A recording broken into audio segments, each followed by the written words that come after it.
Olá a todos os encantados, curiosos e amantes da sabedoria. Sejam bem-vindos ao nosso podcast pagão. Sou a Sininho, mais conhecida como Probably Sininho no TikTok, e eu sou a pagã lusitana.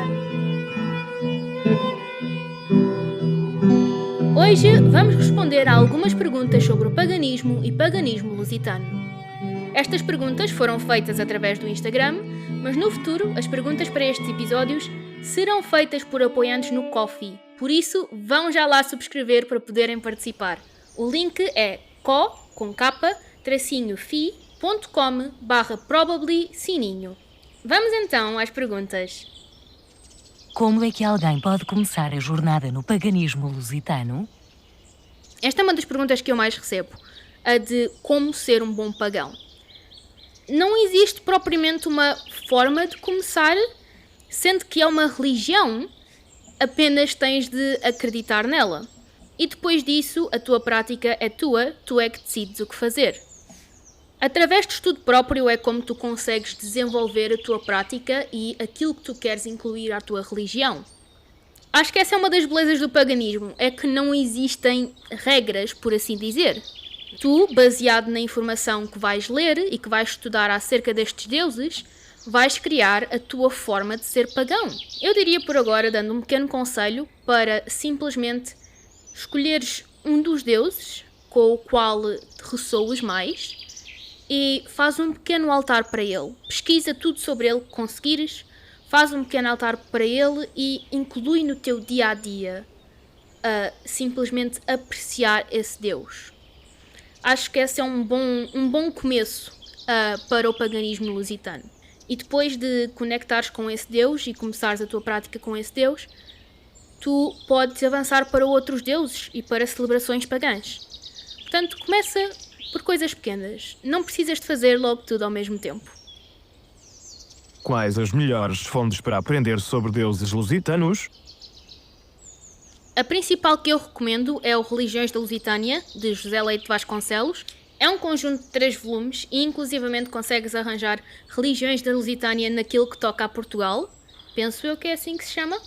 Se tu quiseres ter a tua prática lusitana especificamente ligada ao teu país, a Portugal, podes ler essa versão do livro e não a versão completa que aborda toda a Península Ibérica. Eu pessoalmente prefiro a versão da Península Ibérica, mas ao mesmo tempo a versão que trata só de Portugal também é mais barata, o que dá jeito. Esse é o livro que eu recomendo primeiro porque é o primeiro livro que nós temos, é a primeira fonte que nós temos acerca destes deuses. O José Leite Vasconcelos foi um antropólogo que fez imensa pesquisa sobre a cultura lusitana e sobre a cultura portuguesa, e então todos os trabalhos académicos que vieram depois e até trabalhos pagãos que vieram depois são baseados nessa obra e na pesquisa de José Leite Vasconcelos. E que nem todos concordam com essa pesquisa, já agora. Existe muita pesquisa que não concorda com algumas das ideias que José Leite Vasconcelos partilha. Acerca de livros de paganismo em si e não académicos, só existe o de Gilberto Lascaris, que é Deuses e Rituais Iniciáticos da Antiga Lusitânia, que é muito influenciado pela Wicca. Portanto, por agora, é esse o único que temos para nos guiarmos dentro do paganismo, mas existe, por exemplo, o blog do Moledro, que oferece quase que um meio termo para uma referência académica e uma referência pagão, sendo que é escrito por alguém que é académico e pagão. Que celebrações existem dentro do paganismo lusitano? Há alguma roda do ano ou celebrações conhecidas do paganismo lusitano? Não. Não há nenhumas celebrações que tenham sido anotadas. Os lusitanos, não mantinham um calendário, por assim dizer. Aquelas que nós podemos possivelmente tentar perceber são sempre em relação às celebrações romanas, aos quais os deuses lusitanos foram sincretizados. Uma boa fonte para tentar criar as nossas próprias celebrações dentro do paganismo lusitano é o Moledro, que, por ser escrito por um pagão, tem também sugestões de datas onde podes celebrar os deuses. Olá, esta é a Rosa do Futuro a editar o podcast para vos dizer que eu esqueci-me de referenciar a Assembleia da Tradição Druídica Lusitana, que tem desenvolvida uma roda do ano de celebrações para o paganismo lusitano. Esta roda do ano, por si, é baseada nas celebrações celtas que muito provavelmente eram aquelas utilizadas pelos lusitanos. Era só isso, de volta ao podcast. Algo que nós sabemos acerca dos deuses lusitanos é alguns rituais específicos que eram feitos. Mais na onda de sacrifícios específicos que eram feitos. Isso é algo que, claro, tem de ser adaptado para uma prática moderna, porque já não é moralmente correto fazer isso, nem nunca foi, mas percebem o que eu quero dizer. Uma sugestão que eu recomendo para adaptar essa prática dos sacrifícios à modernidade é, por exemplo, o jejum. Ou seja, em vez de estares literalmente a sacrificar um animal, sacrificas apenas comer carne durante um dia, por exemplo. Ou, por exemplo, se fores vegetariano, sacrificar algo que tu gostes muito de comer. O ato do sacrifício sempre foi mais simbólico do que literal. As tuas celebrações e a forma como tu decides celebrar os deuses e venerar os deuses é a tua escolha. E será sempre a tua escolha. Tu não tens de fazer tudo exatamente como era feito na antiguidade, até porque isso não é possível, porque os tempos mudaram, as coisas mudaram, as pessoas mudaram. Portanto, porque é que a religião não pode mudar connosco? Um livro que eu recomendo imenso no que toca a este tema de criar uma roda do ano ou uma roda de celebrações é o Year of the Witch, de Temperance Alden, em que o livro inteiro é mesmo ela a explicar como criares as tuas próprias celebrações religiosas baseada na informação que tens. O que te levou a escolher o paganismo lusitano?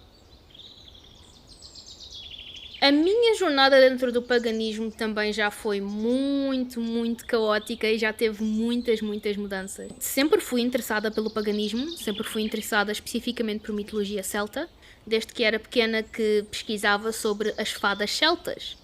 Eu cheguei a falar disto numa entrevista com Alexia Moon, do blog Sob o Luar, portanto, se quiserem saber isto mais bem explicado, vão ler essa entrevista, até porque o blog da Alexia é amazing. Mas basicamente, devido a essa minha conexão inicial com o paganismo celta, eventualmente cheguei ao paganismo lusitano.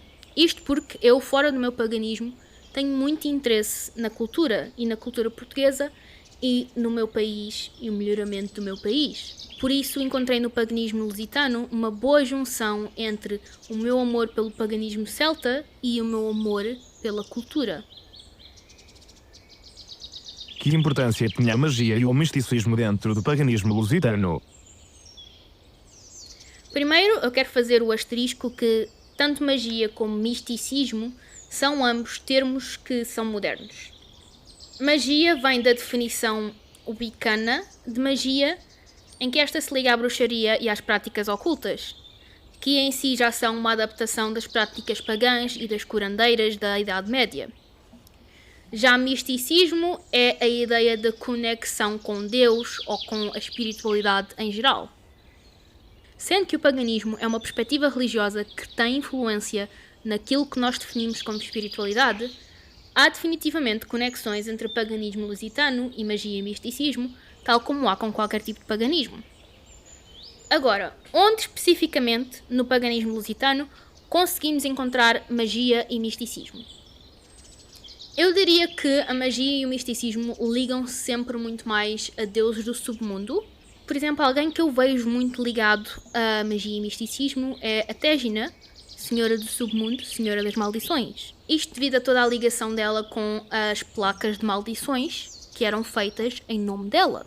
Outra deusa que eu vejo ligada à magia e ao misticismo é Ilurbeda. Isto porque Ilurbeda tem muita semelhança à Hécate grega, sendo uma deusa dos caminhos e deusa das minas, que alguns epítetos de Hécate também eram.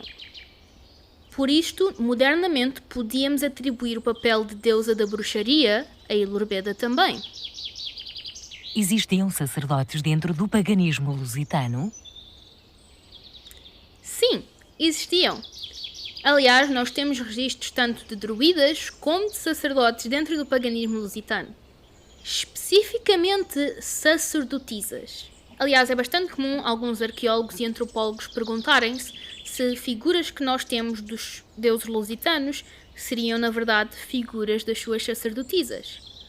2 ótimos exemplos disto é a figura que está na Pátera a Bandua, que retrata Bandua como uma figura feminina com uma coroa e roupa assim leve, na qual baseei a minha ilustração de Bandua, e não se sabe ao certo se isto seria mesmo Bandua ou uma sacerdotisa de Bandua a fazer um ritual à mesma. Outro exemplo muito mais prevalente é o da Dama de Baza. A Dama de Baza é uma figura super conhecida e super utilizada por pagãos lusitanos como tanto a Tégina como Nábia, penso eu, mesmo porque esta podia ter sido 3 coisas. A ideia que é mais aceita é que ela seria uma senhora muito rica e admirada, isto porque a estátua da Dama de Baza, original, era uma sepultura com ossos lá dentro.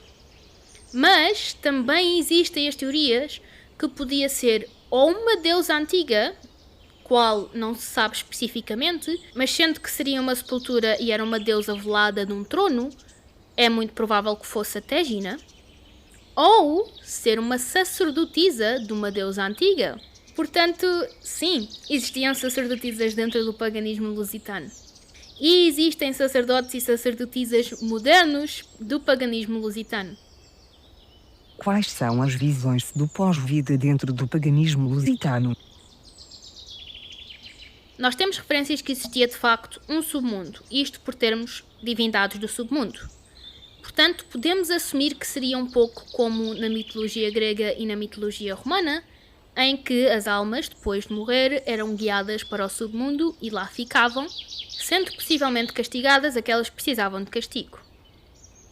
No entanto, sendo que as fadas portuguesas não são completamente desconectadas do paganismo lusitano, e um dos seres mágicos mais comuns dentro das fadas portuguesas ser a alma penada, podemos assumir também que algumas pessoas, após morrer, recebiam o fadário de tornar-se uma alma penada e ter de pagar a sua pena. Também é possível que houvesse um pós-vida para guerreiros, semelhante ao paganismo nórdico, devido à guerra e ao espírito guerreiro ser uma ideia tão forte dentro do paganismo lusitano. De toda a forma, a morte é um conceito muito normal no paganismo lusitano. Não é visto como algo a temer, mas sim como algo natural.